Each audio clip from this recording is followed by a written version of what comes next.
자, 제목이 뭐냐면 적정기술은 무엇인가 라는 제목인데, 이 글은, 자, 봐봐. 뭐냐면, 우리가 현대사회에서 여러 가지 문제들이 생기잖아. 그럼 그거를 해결해야 되는데, 어느 선까지, 그것을 해결하는데 어느 정도의 수준까지가 과연 적당할까? 뭐 이런 것에 대해서 논의하고 있는데, 중요한 게 뭐냐면 여기는 비문학 독서이기 때문에 여러 가지 전달하고자 하는 것들에 대한 방식이 여러 가지가 존재해. 뭐 예를 들면 열거도 나오고 개념풀이하는 정의도 나오고 예시도 나오고 원인과 결과, 그 다음에 차이점을 나타내는 대조도 나와. 그런 설명 방법도 좀 세부적으로 이해하면서 들어가야 돼. 본문 한번 볼게. 20세기 말까지만 해도 소수의 시민운동가나 대한운동가, 자, 소수의 시민운동가, 대한운동가, 이 사람들이 아마 관심을 가졌을 거야. 지금은 뭐 대부분의 사람들이 관심을 가질 수도 있지. 하지만 20세기 말까지만 해도 특정한 예를 들면 여기서 시민운동가, 대한운동가처럼 사회적 문제에 관심을 갖고 또 어떤 사회적 문제를 해결해야 된다라고 그런 관심을 가진 사람들이 소수에 지나지 않았다. 소수의 시민운동가, 대한운동가가 관심의 대상이었던 게 바로 여기 논의하고자 하는 적정기술이야. 근데 지금은 일반 대중도 이 적정기술에 관련된 관심이 증폭됐단 말이야. 하지만 흔히 생각하는 것과 달리 적정기술이 최근에 생겨난 것은 아니다. 적정기술은 옛날부터 있었지만 관심을 가진 건 20세기 말 소수의 시민운동가, 대한운동가다. 그렇게 시작한 거야. 근데 지금 현재는 대다수의 일반 대중들도 큰 관심을 가진 게 적정기술이다. 1960년대 중반에 제3세계의 경제적, 기술적, 사회적 문제들이 제기되자, 제3세계는 뭐냐면 옛날에 이런 거 있었어. 민주주의 체제의 그룹이 있었고 공산주의, 사회주의 체제의 그룹이 있었어. 여기도 아니고 저기도 아니야. 그 나머지가 바로 제3세력이야. 알아니? 여기는 제3세기가 경제적으로 문제가 생기고 기술적인 문제가 생기고 사회적 문제가 막 생겼어. 그러니까 전통사회의 기존 조건들과 기술적 발전이 조화를 이루면서 경제적 개선을 도모할 수 있는 방법을 개발하려는 노력이 시작되었다. 여긴 지금, 자, 생각해봐. 적정기술이라는 게 딱 필요한 알맞은 기술이라고 얘기했는데, 문제는 처음부터 적정기술이 딱 만들어진 게 아니고 그 중간 기술이 먼저 나왔단 말이야. 그 중간 기술을 좀 설명한 거야. 전통사회의 기존 조건들과, 그러니까 이미 쭉 이어오던 것과 또 기술이 확 발전했어. 그러니까 이런 것들의 중간 정도 되는 중간 기술이 등장하게 된 거야. 지금 읽은 부분이 그거야. 이러한 맥락에서 영국의 경제학자 슈마어는 제3세기 빈공국에 필요에 적합한 값싸고 소박한 기술 개념. 슈마어란 사람이 전문가가 나왔는데, 이게 이제 중간 기술이 뭐냐면 위에서 기존의 전통사회 기존 조건들과 기술의 발전이 조화해서 나온 게 중간 기술인데, 슈마어란 사람이 중간 기술이라는 건 제3세계 빈공국에 필요한 적합한, 그리고 값싼, 그리고 소박한 기술이다라고 얘기하고 그걸 중간 기술이라고 제안하였다. 적정기술 이전에 중간기술에 대한 얘기를 하는 거야. 오늘날 적정기술 운동의 기초가 된 그의 제안은, 그러면 적정기술이 나오려면 중간기술이 필요하겠지.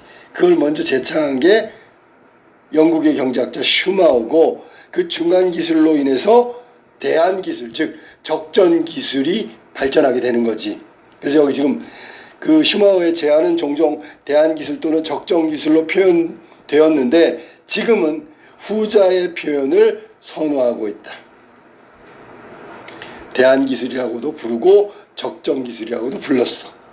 근데 지금은 대부분 적정기술로 그걸 선택하고 있다는 뜻이야.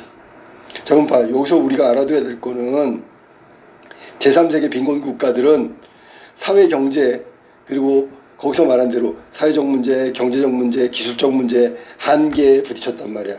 그랬을 때 생각해봐. 이 제3세계는 빈곤국가인데 아주 뛰어난 기술 있다고 치더라도 그 기술을 갖다 적용할 수 있는 사회적 기반이라든지 경제적 기반이라든지 기술적 기반이 없으면 무용지물이 되는 거야. 예를 들어 그 사진에 나온 것처럼 이제 뭐 하는 거야? 물 푸는 거죠. 물. 물이 부족하니까 물을 푸는 거야. 근데 여기에 여기다가 모터를 500만 원짜리 모터를 갖다가 해가지고 물을 푸면 되지. 근데 빈곤국가에서는 그 값비싼 모터를 살 능력이 안 된단 말이야. 그러면 이들한테는 좋은 기술이지만 어울리지 않는 기술이야. 갖다 쓸 수 없는 기술이라고. 그러니까 이 빈곤국에 어울리는 사회의 기술, 그 다음에 경제적 수준에 맞는 기술이 도입돼야지 이들한테 그 당면한 문제를 해결할 수 있는 거지. 자, 그 다음에 이제 본문으로 들어가요. 본문. 자, 이후에 적정 기술이 무엇인가에 대한 논의가 많이 있어 왔다.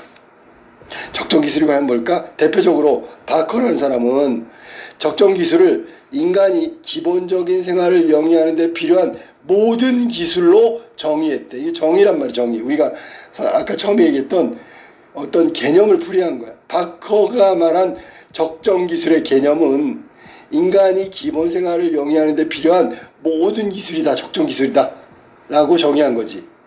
바커는 의식주, 건강, 교육과 같은 인간의 기본적인 필요를 충족하여 주지 못하는 기술은 적정 기술이라고 볼 수 없으며, 따라서 하위 20% 아주 가난한 빈곤국이지, 사람들이 혜택을 받지 못하는 상태로 만든 경제성장 전략과 이를 뒷받침하는 기술은 적정 기술이 될 수 없다고 주장했다라는 얘기야. 그러니까 여기서는 아무리 첨단 기술이고 고급 기술이면 뭐해, 하위 20% 사람들한테는 아무런 혜택을 돌려줄 수가 없어. 이건 적정 기술이 아니야 라고 얘기한 거지, 바커는.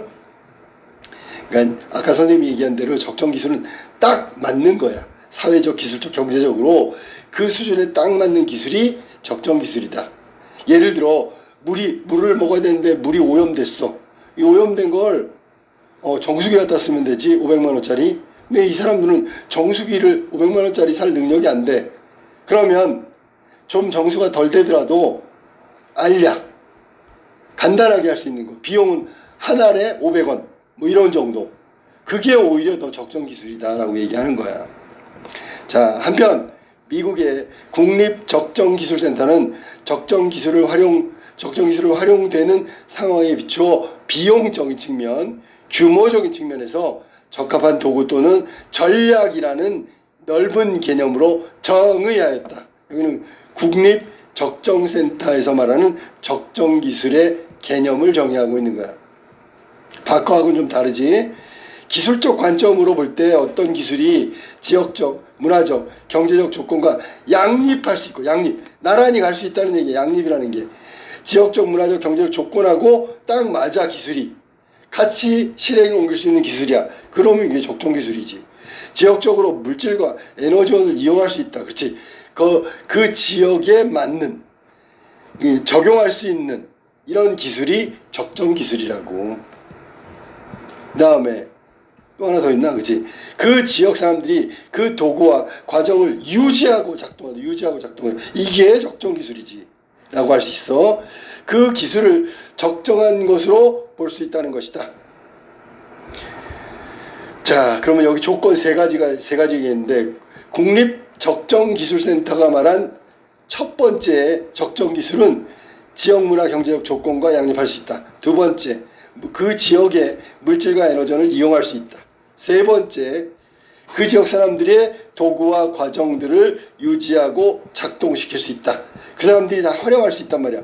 그래야지만 그 기술을 적정한 것으로 볼 수 있다는 거야. 그 다음에 본문 두 번째 겁니다. 이처럼 적정 기술의 개념에 대해서는 다양한 견해가 있고, 여기서는 지금 바커 얘기랑 국립적정기술센터 얘기를 했단 말이야. 이거 말고도 여러 가지가 있겠지. 세월이 흘러감에 따라서 개념이 변하기도 하지만 당연하지. 적정 기술이 갖춰야 할 조건, 일반적으로 다음과 같은 내용이 꼽힌다. 일반적으로 동그라미.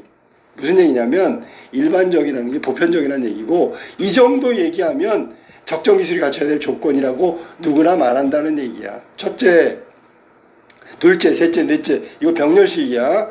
적정 기술에 드는 비용이 저렴해야 된다. 일단 적정 기술이 갖춰야 될 조건 첫 번째, 비용이 저렴해야 된다. 저렴한 비용은 현지인에게 적정 기술을 이용할 수 있게 하는 필수 조건이다. 일단 경제적 부분에서 비용이 저렴해야지만 가능하다. 알았지? 무슨 말인지? 둘째, 가능하면 현지에서 나는 재료를 사용하는 것이 바람직하다. 위에서 적정 기술센터에서 뭐라 그랬냐면 지역적 물질과 에너지원을 이용할 수 있어야 된다 그랬어. 그거랑 똑같은 게 가능하면 현지에서 나는 재료를 사용하는 것이 바람직하다. 현지 조달이 가능해야 된다는 얘기야. 이유가 뭐냐면 현지에서 조달을 해야 생산할 수 있고 비용도 낮출 수 있고 계속해서 쓸 수 있다는 거야. 이 두 번째 조건. 적정 기술 제품을 제작하기 위해 대부분의 재료를 수입해야 한다면 가격적인 측면에서 비용이 많이 들겠고 첫 번째 조건을 만족하지 못해. 그래서 바람직하지 않고 제품을 지속적으로 생산하고 이용하는데 어려움이 생길 수 있다. 그러니까 그 지역의 문제는 계속해서 이어져 온 거거든. 근데 이거는 앞으로도 계속 문제가 생길 거고 해결해야 돼. 적정 기술로. 근데 이게 일시적인 게 아니기 때문에 계속해서 해야 하기 때문에 비용적인 가격적인 측면에서 저렴해야 돼. 계속 이용할 수 있어야 돼. 스스로 자급할 수 있어야 돼. 이런 것들이 조건 두 번째고, 세 번째, 현재의 기술과 노동력을 활용하여 일자리를 창출해야 한다. 일자리 괄호 묶어 볼까? 이게 플러스 알파가 돼야 되는 거야. 그러니까 적정 기술을 통해서 문제를 해결하는 동시에 일자리라는 새로운 어떤 플러스 알파가 생겨서 장점이 생기는 거지. 적정 기술이 추구하는 궁극적인 목표는 적정 기술로 지역 주민의 역량을 강화하고 이를 통해서 소득도 창출하고 삶의 질을 개선을 꾀하는 데 있기 때문이다. 그러니까 봐봐. 꼭 먹고 알 먹고 이런 속담하고 똑같은 거지. 현실의 문제를 개선하는 데 적정 기술을 활용하고 그 기술에 활용하는 데 있어서 일자리도 만들어지고 소득도 늘어나면서 삶의 질이 개선돼. 그럼 더더욱 좋은 거지. 꼭 먹고 알 먹고. 자, 네 번째. 적정 기술 제품의 크기가 적당하고 사용 방법은 간단해야 된다. 이게 편리해야 된다는 얘기야. 그래야지 자주자주 이용하고 많이 이용하고 계속 이용하는 거지. 그래서 네 번째 조건이 바로 그런 조건이다. 제품이 너무 크거나 구조가 복잡해. 자, 너무 크면 이건 보관하는 데 문제가 있지, 유지하는 데도 문제가 있고, 구조가 복잡해. 이 고장나면 고칠 수가 없어. 돈이 많이 들어. 그러니까 그런 사용 방법이 어렵다면 이용 횟수도 줄어든다. 잘 쓰지 않을 가능성이 있단 말이야. 아무리 좋은 기계, 정수기 갖다 줬는데 이게 고장났어. 고칠 사람이 없어. 그러면 무용지물이 되는 거야. 다섯 번째 조건, 지역 주민이 제품을 스스로 만들어. 스스로. 적정 기술은 원칙적으로 대량 생산이 아닌 대중에 의한 생산을 지향한다. 대량 생산은 뭐냐면 근대화 산업화에서 공장에서 마구 찍어내는 게 대량 생산이거든. 적정 기술의 그 기계들은 그런 대량 생산이 되려면 경제적으로 좀 그 발전한 나라잖아. 근데 여긴 지금 다 빈공국이다. 빈공국이란 말이야. 그런 공장이나 산업시설이 없어. 그러니까 대량 생산이 아니고 일반 사람들이 막 만들어낼 수 있는 그런 쪽을 지향한다. 지향한다 그래서 그쪽을 추구한다 그런 얘기야. 가급적 지역에 있는 생산시설을 활용해서 제품을 생산하는 것이 좋다. 그러니까 빈 공국일수록 산업시설은 열악할 거고, 그러니까 거기서 못 만드는 거면 의미가 없다. 거기서 만들 수 있는 게 의미가 있다. 여섯째, 사람들이 협동작업을 이끌어내며 지역사회 발전에 공헌해야 된다. 이거 봐. 또 플러스 알파지. 개인적으로는 그 지역 사람들이 삶의 질이 개선되고 일자리도 만들어지고 소득도 늘어나. 그 다음에 지역적으로 보면 뭐냐면 그 지역 사회가 발전해야 돼. 거기에 공헌해야 돼. 그러면 적정 기술로 여섯 번째 조건이 되겠지. 적정 기술의 사용은 개인과 지역 공동체의 역량을 증대하며, 금방 얘기했던 거야. 개인이 소득이 늘어서 삶의 질이 좋아지는 거, 지역 공동체의 역량이 증대하는 거, 지역의 발전을 도모하는 거, 뭐 이런 것들이 필요한 거지. 개인의 삶을 향상시키고 지역사회 발전을 가져오는 방향으로 추진되는 것이 바람직하다. 7번째, 상황에 맞게 변화. 아주 중요하지. 상황에 맞게 변화할 수 있어야 한다. 어떤 지역과 시대에서 적정 기술이 다른 지역과 다른 시대에서는 적정하지 않을 수 있어. 빨리 적정 기술이 바뀌어야 되는 거야. 적정 기술은 환경의 변화에 맞춰서 적응하는 유연성, 그게 필수적이다. 적정 기술이 지금은 맞는데 좀 지나고 나면 이 문제를 해결했을 때 필요 없는 기술이 되면 의미 없단 말이야. 또 다른 문제가 생겼을 때 또 개선할 수 있는 필요 기술이 돼야 한다는 얘기지. 적정 기술은 환경의 변화에 맞춰서 적응하는 유연성, 이게 지금 얘기한 거고, 이외에도 조건들은 적정 기술이 갖춰야 될 조건들이 추가될 수 있다. 그런데 적정 기술이 이러한 조건들을 모두 갖춰야 한다는 것은 아니다. 이 조건에 맞추는 적정 기술은 없을 수도 있어. 그러면 몇 가지가 해당된다면 적정 기술을 채택하는 거고, 몇 가지가 또 부족하더라도 적정 기술이 될 수가 있다는 얘기지. 해당 적정 기술을 통해 지역 주민의 역량이 강화되거나 삶의 질이 향상되고 고용이 창출된다면 그것은 적정 기술의 자격을 갖춘 것으로 볼 수 있다. 물론 이거에다가 더 좋은 조건이 있다면 그걸 적정 기술로 채택해야 되겠지. 여기서 말한 7가지 그 이외의 것들이 모두 완벽하게 갖춰져야지만 적정 기술이 되는 건 아니다라고 얘기하는 거야. 자, 보면 3번째. 오늘날 적정 기술의 필요성은 개발도상국과 선진국 모두에서 점점 강조되고 있다. 이는 현대사회의 문제점과 관련이 있다. 그러니까 저거 개발도상국도 아까 얘기했던 사회적, 기술적, 경제적 문제가 있고요. 선진국도 부자 나라지만 문제가 있단 말이지. 현대사회는 이런 문제를 태생적으로 가져가야 되기 때문에 개도국이건 선진국이건 모두 이 적정 기술은 필요하단 말이야. 현대사회에는 강력한 위기들이 동시다발적으로 발생하고 있다. 이건 개발도상국, 선진국 가릴 것 없이 기후문제, 기후변화, 지진과 같은 자연재해, 성장위주의 경제발전의 부작용, 석유와 같은 원자재 가격의 변동. 자, 그럼 이게 현대사회에 누구나 어느 국가나 겪을 수밖에 없는 문제들이잖아.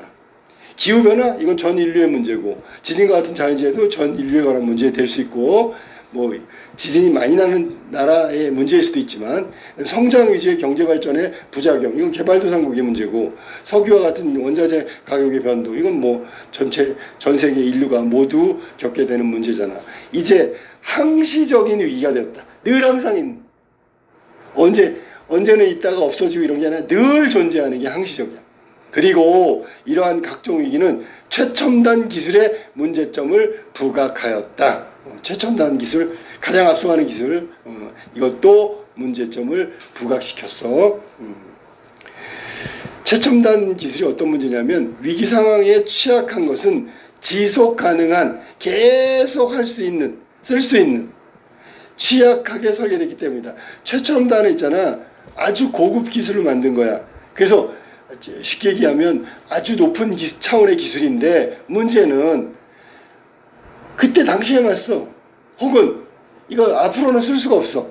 그게 최첨단 기술의 문제점이라고. 최첨단 기술은 중앙 집중적이고, 자, 1번 중앙 집중적, 2번 거대한 시스템 구축, 2번 그 다음에 과도한 에너지 소비, 3번 인위적인 관리, 4번. 이게 모두 최첨단 기술의 특징이야. 특징. 동시에 단점이기도 해. 알았니? 중앙 집중적이니까 한 군데서 컨트롤한단 말이야. 거대한 시스템, 돈 많이 들어. 과도한 에너지 소비, 이게 유지 비용이 많이 든다는 얘기야. 인위적인 관리, 관리자가 꼭 필요해. 전기가 하루 동안 끊겼을 때 평범했던 우리의 하루가 어떻게 되리라 생각하는가? 완전히 마비되겠지. 최첨단 기술만 믿었다가는 전기가 하루 동안 끊기면 완전히 망해버릴 수도 있어. 알았니? 피해가 어마어마하다고. 콸콸 쏟아진 상수도가 중단됐어. 식수를 어떻게 확보할 거야? 이러한 중앙 집중적이고, 뒤에 전기하고 상수도 모두 최첨단 기술을 말하는 거야. 중앙 집중적이고 기술 집약적인 최첨단 기술은 그것을 사용하는 사람들의 기술에 대한 의존도를 높인다. 지나치게 의존할 수밖에 없는 거야. 자, 그런데 지나치게 의존하는데 그걸 못 써. 그럼 아주 그 결과가 어마어마하게 큰 영향을 미치겠지, 그지? 반면에 적정 기술은 기본적으로 지속 가능한 시스템을 배경으로 하여 작동한다.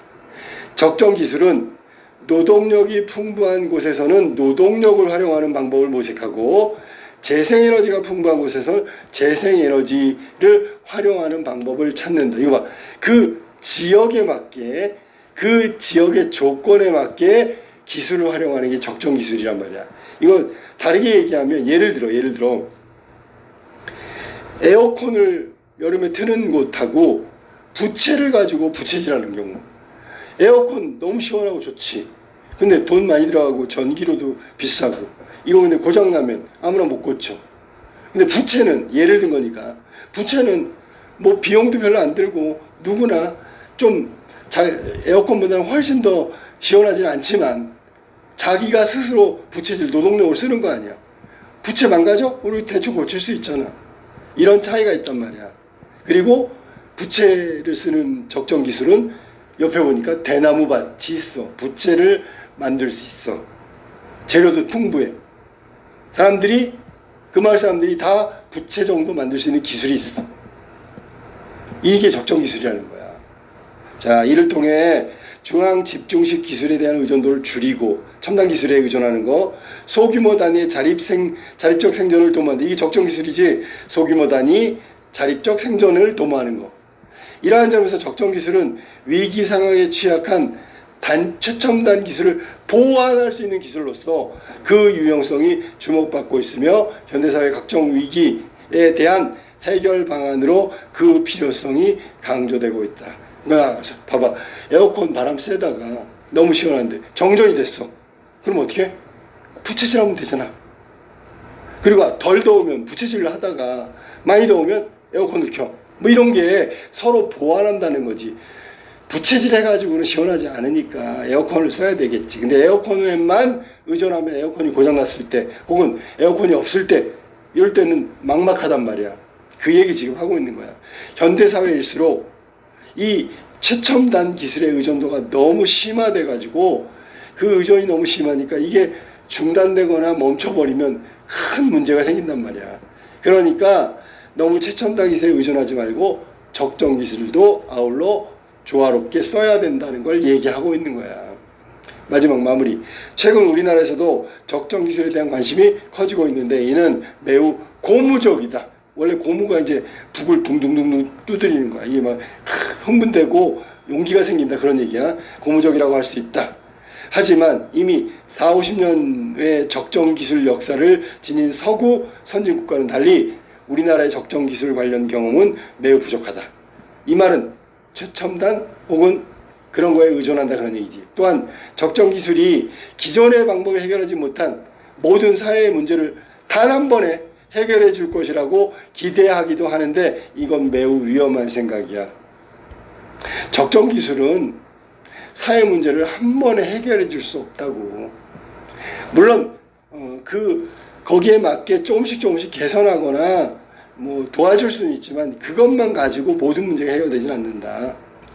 적정 기술의 진정한 의미를 이해하고 위해서 의미를 얘기했으니까 선진국의 적정 기술 역사에서 교훈을 얻음으로써 인류의 행복 증진에 이바지할 수 있는 한국형 적정 기술이 마련되고 정착되기를 기대해 본다. 마지막에는 당부로 끝났지. 당부와 기대.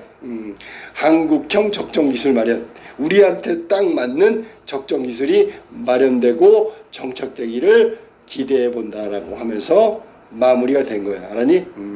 그래서 이 글은 전체적으로 처음에 적정 기술이 처음에 등장하게 된 배경에 대해서 이야기하고 그 다음에 미국 국립적정기술센터, 그 다음에 그가 말하는 적정 기술의 개념을 설명할 때 개념, 그 다음에 조건, 그 7가지다 그 외의 조건에서 적정 기술의 조건도 얘기했고, 그 다음에 적정 기술이 더 필요한 게 현대사회다라고 얘기했는데 이유는 최첨단 기술의 의존도가 너무 지나쳤기 때문에 그런 것이다 라고 얘기하면서 그 적정 기술이 현대 사회에 어떤 해결책이 될 수 있느냐, 전적인 해결이 아니라 이게 이제 그 지역에 맞고 그 조건에 합당한 적정 기술을 마련해야 된다 하면서 우리나라도 한국형 적정 기술을 만들어야 된다, 이런 식으로 내용이 전개된 거야. 알았니?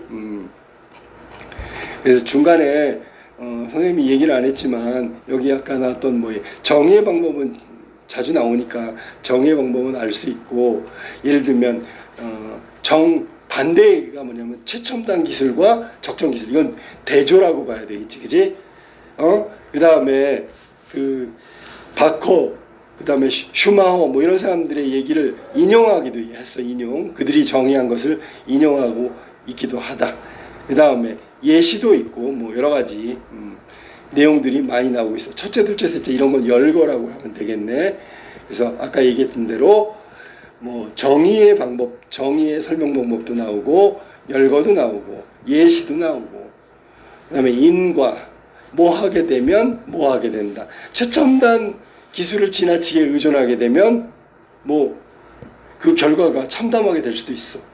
예를 들어 최첨단 기술에는 뭐가 있을까? 그러면 아까 나왔었지, 상수도 같은 거, 전기 같은 거, 이런 게 예시에 해당되는 거야. 대조가 눈에 띄는데 최첨단 기술의 대조는 적정 기술이다. 알았니? 그리고 여기서 적정 기술이 등장하게 된 배경은 뭐냐면, 일반 대중들이 관심을 갖기 전에 소수의 시민운동가, 대한운동가들이 관심을 갖다가 현대사회 1960년대 제3세계의 경제, 사회, 문화 이런 문제가 발생하면서부터 안 되겠다, 빈곤국, 제3세계의 적정 기술이 필요하다. 그게 바로 중간 기술이고, 슈마허가 말한 대로 그런 것들이 필요하다라고 얘기하면서 적정 기술로 이어졌는데, 그래서 제3세계의 문제 1960년대 그게 바로 등장하게 된 배경이라고 생각하면 되겠네. 자, 그 다음에 7가지 그 조건들도 거기 간단하게 돼 있으니까 첫째부터 7째까지 확인해 두고요. 그 다음에 적정 기술의 핵심적인 조건이 있어. 그건 좀 알아둬야 돼. 뭐냐면, 이게 적정 기술이 지역 주민의 역량 강화, 동시에 지역 주민한테 고용도 되고, 고용이 늘어나야 돼. 그 다음에 그래서 소득이 늘어나면 삶의 질이 향상돼야 돼.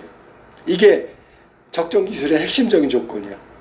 지역 주민의 역량 강화, 고용이 창출, 소득이 증가하고 삶의 질이 개선, 향상. 이게 핵심적인 조건이다. 이렇게 알고 있으면 돼.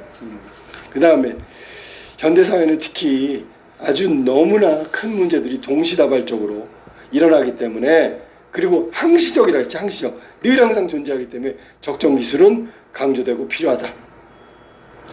지속 가능해야 되는데 최첨단 기술은 지속 가능할 수가 없단 말이야. 그게 큰 문제야. 의존도는 엄청 높은데 최첨단 기술에 지속 가능이 안 돼. 갑자기 중단하면 어떻게 돼? 큰 문제를 야기시켜. 그러니까 적정 기술도 아울러 같이 사용하는 게 필요하다라고 얘기한 거야.